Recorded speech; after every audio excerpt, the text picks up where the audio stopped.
Assalamualaikum, selamat siang dan salam sejahtera sahabat dimanapun berada. Sahabat, pada kesempatan kali ini kita akan sama-sama belajar tentang macam-macam atau jenis-jenis dari pestisida. Jadi kita akan belajar banyak sekali nih jenis-jenis racun untuk hama tanaman. Ada nanti kita belajar yang kimia, ada juga kita yang belajar yang organik. Jadi para sahabat bisa menyesuaikan dengan ketersediaan bahan yang ada di daerah masing-masing. Sahabat, mungkin nanti saya akan membagi dua bagian video ini kalau nanti misalnya terlalu panjang. Tapi saya harap sahabat harus menonton video ini sampai selesai, karena nanti kita bukan saja belajar bagaimana mengenali jenis-jenis pestisida, obat untuk hama tanaman, tetapi yang paling penting nanti ada beberapa tips agar kita bisa menggunakan pestisida tersebut menjadi lebih aman. Dan ada beberapa tips untuk pertolongan kalau misalnya ada di antara kita atau di antara para sahabat yang misalnya salah menggunakan sehingga terjadi keracunan akibat penggunaan pestisida tersebut. Jadi pada kesempatan kali ini kita akan belajar banyak hal, semoga saja nanti ini bermanfaat. Saksikan sampai selesai. Assalamualaikum warahmatullahi wabarakatuh. Pada video pertama ini saya akan memperkenalkan jenis-jenis pestisida yang bersifat kimia ya, yang dapat kita beli di toko pertanian ataupun kita beli secara online. Nah, sahabat, mungkin ada sekitar 8 ya jenis pestisida berdasarkan penggunaannya terhadap hama tanaman. Jadi kita harus tahu mengenalinya agar kita jangan salah menggunakan pestisida untuk membunuh hama tertentu. Nah, golongan yang pertama itu adalah insektisida. Insektisida itu adalah racun yang kita gunakan untuk membunuh serangga pengganggu tanaman. Ada banyak pilihan sebenarnya sahabat ya, tetapi ada dua golongan besar kalau saya perhatikan, yaitu racun yang bersifat kontak ataupun racun yang bersifat sistemik. Beberapa contoh yang bisa kita beli itu antara lain adalah, saya langsung sebut merek ya, adalah Marsal, kemudian ada juga Purakron, ada juga Demolis, sahabat ya. Nah, ini adalah jenis-jenis insektisida yang bisa kita pakai untuk membunuh hama-hama tanaman, serangga hama-hama tanaman. Misalnya yaitu kutu, atau misalnya ulat, ataupun misalnya ya pokoknya yang hama yang memang asalnya itu dari serangga ya sahabat ya. Nah, ini bisa kita berikan, hanya saja kita harus perhatikan apakah dia bersifat kontak ataupun bersifat sistemik. Nah, ini penting sekali karena ada beberapa hama, sahabat, misalnya contoh ya ini, hama ulat gulung, di mana ulatnya itu berada di dalam lapisan yang membungkus seperti daun kering itu. Kalau misalnya kita semprot dengan insektisida yang bersifat kontak, dia nggak akan mati. Kita butuh insektisida yang bersifat sistemik, misalnya contohnya Marsal ini sahabat. Nah, agar hama ulat gulung itu mati. Nah, ini adalah salah satu contoh bagaimana cara kita menggunakan insektisida. Jadi kita harus tahu kira-kira sifatnya ini apa dan jenis serangga yang ingin kita bunuh itu seperti apa. Golongan yang kedua adalah golongan herbisida. Herbisida ini adalah racun yang bisa kita gunakan untuk membunuh rumput-rumput liar atau gulma yang mengganggu tanaman inti kita. Nah sahabat, kalau kita ingin menggunakan istilahnya herbisida yang bersifat kimia seperti ini ya, contohnya ini Gramoxone, salah satu merek yang paling terkenal, kita harus benar-benar baca aturan pakai dan aturan pengamanannya agar kita jangan sampai salah menggunakan dan jangan sampai keracunan. Kalau misalnya kita mematuhi prinsip-prinsip dasar penggunaan dan keamanannya, ya mudah-mudahan sebenarnya ini aman kok ya. Ini adalah golongan pestisida yang kedua, yaitu golongan herbisida yang bisa kita gunakan untuk membunuh rumput-rumput liar ataupun gulma pengganggu tanaman inti. Golongan pestisida yang ketiga adalah obat anti jamur sahabat, atau disebut dengan fungisida. Nah, sama seperti insektisida, golongan obat ini juga dibagi menjadi dua secara garis besar biasanya, yaitu yang bersifat sistemik dan bersifat kontak.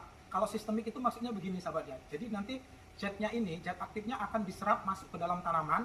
Jadi kalau tanaman itu misalnya diserang oleh jamur yang tidak terkena semprotan yang secara kontak pun, dia akan tetap mati.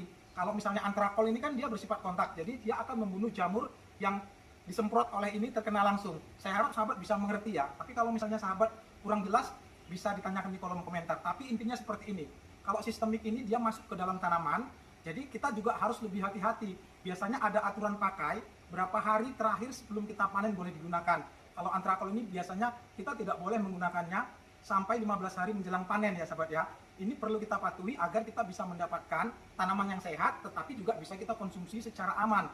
Nah, ini adalah golongan yang ketiga, yaitu fungisida. Nah sahabat, golongan yang selanjutnya adalah golongan rodentisida atau racun untuk hewan pengerat.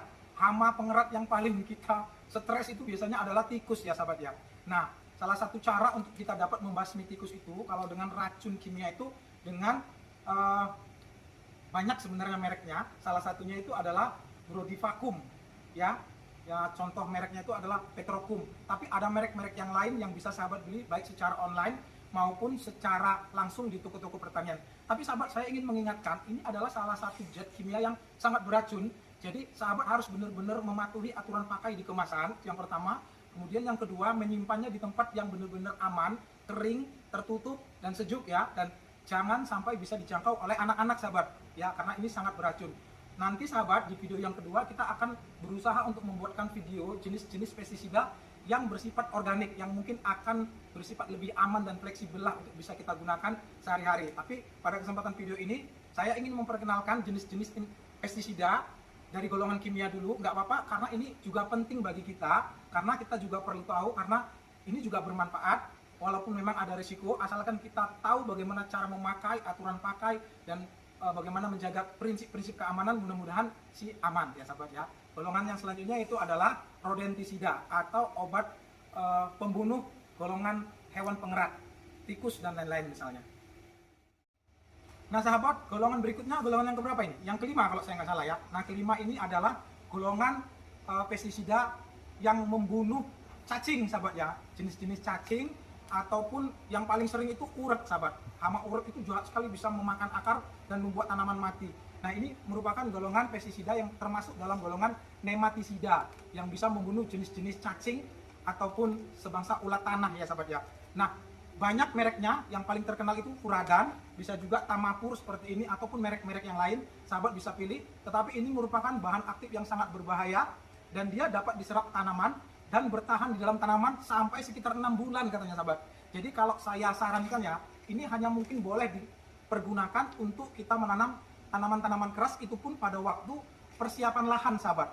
Ya jadi kalau tanaman yang misalnya berbuah lebih dari 1 tahun, mungkin boleh kita gunakan ini pada waktu menyiapkan lahan agar hama-hama uret misalnya ya, ulat yang bisa memakan akar itu supaya mati ya, itu bisa kita gunakan di awal ketika kita sebelum menanam atau pada waktu menanam. Tapi kalau misalnya pada hama-hama, pada tanaman-tanaman yang cepat panen, saya tidak menganjurkan sahabat ya, karena ini bisa bertahan lama di dalam tanaman ya, sehingga bisa mengganggu kesehatan secara sistemik biasanya. Golongan pestisida yang keenam adalah golongan bakterisida. Jadi ini adalah merupakan bahan aktif yang dapat membunuh bakteri yang bisa menyebabkan penyakit, misalnya layu daun, busuk pada daun, hawar pada daun ya. Nah ini banyak contohnya sebenarnya sahabat, salah satunya itu adalah agrep ya seperti ini, ataupun arasi, ataupun ada beberapa jenis yang lain. Sahabat bisa membelinya di toko pertanian ataupun di toko online sahabat ya. Golongan selanjutnya adalah golongan pestisida akarisida. Akarisida itu adalah bahan-bahan yang spesifik bisa kita gunakan untuk membunuh jenis kutu-kutuan sahabat ya.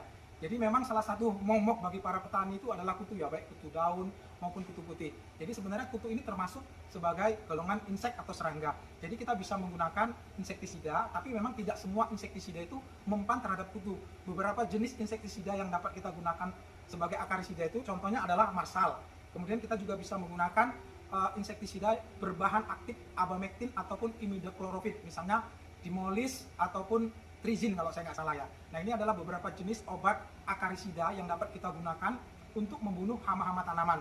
Dan oh ya sahabat juga jangan lupa menekan tanda subscribe dan menekan tanda lonceng, karena nanti sehabis ini kita akan berusaha membuatkan video jenis-jenis pestisida ya, yang lengkap juga, mungkin seperti ini, tetapi dari bahan-bahan organik. Jadi kalau para sahabat yang hanya ingin berkebun secara skala rumah tangga atau memang sangat ingin berkebun yang lebih organik, nanti kita bisa sama-sama buatkan pestisida-pestisida yang lebih aman sahabat ya.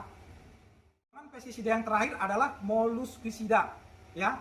Molluscicida ini merupakan pestisida yang bisa kita gunakan untuk membunuh jenis-jenis keong atau siput sahabat ya. Nah jadi yang bingung cara mengendalikan jenis hama keong atau siput ya, kita bisa menggunakan molluscicida ini. Contohnya banyak, misalnya Bentan, kemudian merek yang lain itu adalah Metapar, Tensida, Toxiput, dan lain-lain sahabat ya. Nah itu adalah beberapa jenis molluscicida yang dapat kita gunakan untuk mengatasi serangan hama, siput, ataupun keong pada tanaman-tanaman yang kita tanam. Sahabat jangan tutup dulu video ini, karena kita akan masuk beberapa tips agar kita bisa menggunakan pestisida ini menjadi lebih aman. Ini yang sangat penting sahabat ya. Jadi jangan sampai kita sudah tahu ini bisa kita pakai, tetapi kita tidak memakai secara benar. Jadi harus menonton sampai selesai. Sahabat, ternyata videonya jadi kepanjangan. Setelah saya edit, ini saya sisipkan, saya putuskan untuk saya potong di sini karena sudah 10 menit lebih. Nah, jadi pada bagian pertama ini kita cukup mengenal jenis-jenis pestisida. Ada 8 tadi ya. Jadi jangan salah lagi, sahabat harus tahu kalau untuk serangga apa, untuk siput apa, untuk nematoda atau cacing apa dan yang lain-lain. Sahabat jangan salah lagi, sudah kita jelaskan 8 jenis pestisida tadi. Tetapi untuk bagian selanjutnya, prinsip keamanan agar jangan sampai kita salah menggunakan, dan tanda-tanda kalau kita mengalami keracunan, dan juga bagaimana pertolongan kalau kita mengalami keracunan ketika menggunakan pestisida ini akan saya buat di video yang kedua. Sahabat harus menonton, itu penting sekali. Jangan sampai kita memakai pestisida tetapi kita tidak tahu cara menanggulangi kalau misalnya kita mengalami gejala keracunan. Sahabat, sampai jumpa di video berikutnya. Terima kasih. Assalamualaikum.